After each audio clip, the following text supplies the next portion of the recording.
ऐसा जो होता है वो महाभाग्यशाली कहा जाता है। ये चार बातें जिसके जीवन में आ जाए तो हृदय आनंद से भर जाए और नाचने का मन करे। ये चार बातें, और ये चार बातें उसी के जीवन में आती है जिस पर भगवान की विशेष कृपा होती है। जो हो चार बात एक ठोर, जो हो चार बात एक ठोर, तो मन मीत मिले मोहन ते, वो बने रसिक सिरमौर। जो हो चार बात एक ठोर, एक ब्रज जन्म दूजो मानुष तन, विद्या ज्ञान प्रकाश, पूर्वले की लागी लाल सो, ही भक्ति आभास। इतने हूं पे नहीं करे कृपा कहूं, तो करिए सत्संग, दया विचार भक्ति जन पेरे, रहस रंगे रस रंग। ये जिस शरीरधारी को ये चार बातें मिल जाएं, वो रसिक सिरमौर हो जाएगा और उसका मित्र होगा मनमोहन ठाकुर। ललित त्रिभंगी श्याम सुंदर अखिल ब्रह्मांडों का नायक तुम्हारा दोस्त बन जाएगा अगर ये चार बातें तुम्हारे जीवन में है। पहला, ब्रज में जन्म, दुर्लभ बात। अब हम इस पंक्ति में कैसे खड़े हो? ब्रज में जन्म हमारे हाथ की बात है, फिर तो हमारा मनुष्य जन्म गया। इसका क्या उपाय है कि इस पहली पंक्ति पे हम खड़े हो जाए? तो दीक्षा से नया जन्म माना जाता है। यदि वृंदावन रस का चिंतन करने वाले रसिक शिरोमणि सदगुरुदेव का आश्रय लिया जाए तो आपका ब्रज में जन्म माना जाएगा, क्योंकि आपका नया जन्म हुआ है। ये शास्त्र सम्मत बात है कि दीक्षा एक नया जन्म होता है। जो दीक्षा देने वाला है वो हमारा असली माता पिता है। क्योंकि आप कहोगे नकली भी होते हैं, हाँ हाँ, ये नकली है शरीर, ये टिकाऊ नहीं है। 50 वर्ष 80 वर्ष 100 वर्ष, लेकिन गुरुजी ने जो जन्म दिया है वो दिव्य चिदानंद भाव देह की प्राप्ति का है, और वो अनंत काल तक प्रियालाल के समीप रहेगा। जो मंत्र मिलता है, जो नाम मिलता है, वो प्रभु मिल गए। अभी आप समझ नहीं पा रहे। चेक हाथ में आ गई अरब रुपया की तो अरबपति बन गए, पर अभी 1 रुपया खर्चा करने के लिए हाथ में नहीं है। अब वो कार्य उसका आगे बढ़ेगा।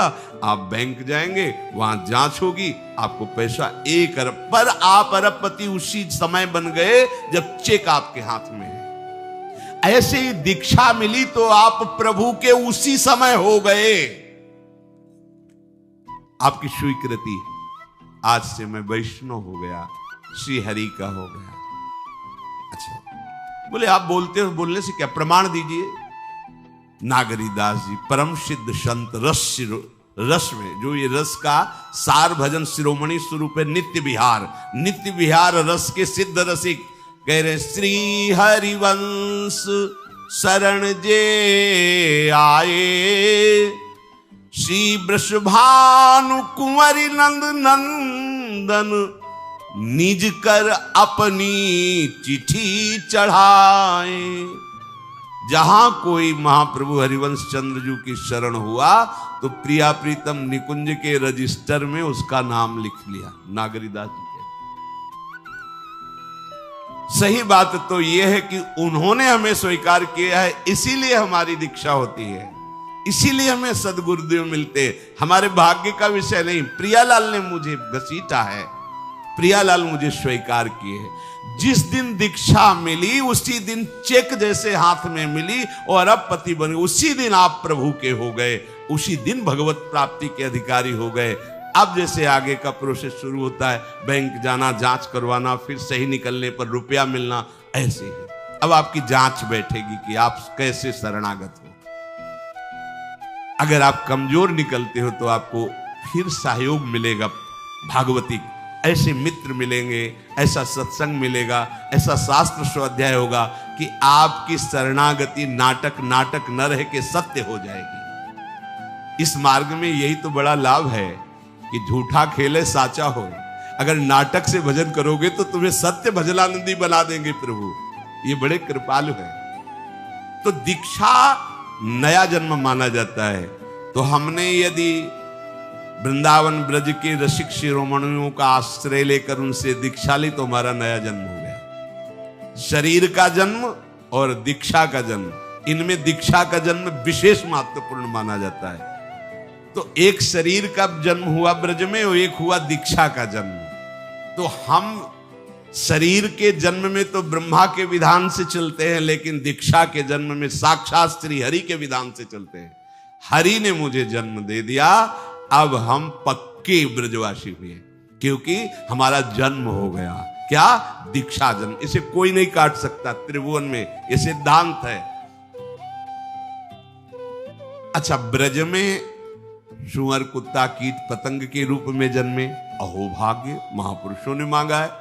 पर कह रहे दूजो मानुष तन, और कई मनुष्य शरीर से, तो हम कथा कह सकते हैं, सुन सकते हैं, नाम कीर्तन कर सकते हैं, नृत्य कर सकते हैं, प्रभु के लिए चीख चीख कर पुकार सकते हैं, और हम प्रभु की सेवा कर सकते हैं। लेकिन हम पशु पक्षी बने तो हम श्री जी की सेवा नहीं कर पाएंगे, हम प्रभु का यश नहीं गा पाएंगे, हमारी भाषा पशुवत रहेगी। वो दिव्य निकुंज की बात लगी। देखो ना, यहाँ पशु पक्षी सब सौभाग्यशाली, तब कैसा जीवन। अगर मनुष्य जन्म है, देखो आप बैठे सत्संग सुन रहे, आप नाम कीर्तन, आप पद में नृत्य करेंगे, आनंदित होंगे। मनुष्य जन्म और ब्रज में जन्म, मनुष्य जन्म, ब्रज में जन्म। जन्म का मतलब आप निराश नहीं होंगे, ये सिद्धांत मान लीजिए। दीक्षा एक नया जन्म, तो हम भी ब्रजवासी। हरिराम व्यास जी कह रहे ना, हे हरि हम कब हुई हैं ब्रजवासी। तो हरिवंश महाप्रभु की शिष्यता स्वीकार की, अखंड वृंदावन वास आजीवन हरिराम व्यास जी ने किया। क्योंकि मनुष्य शरीर में विद्या और ज्ञान का प्रकाश होता है, अन्य जीवों के शरीरों में नहीं।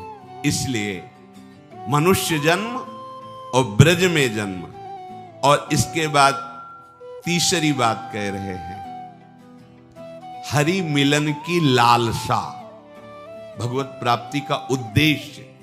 ये जो चार बातें बता रहे बड़ी दुर्लभ है। ब्रज में जन्म, मनुष्य शरीर से जन्म,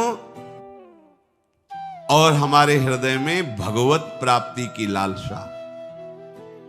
बोले भगवत प्राप्ति की लालसा तो बहुत कठिन है।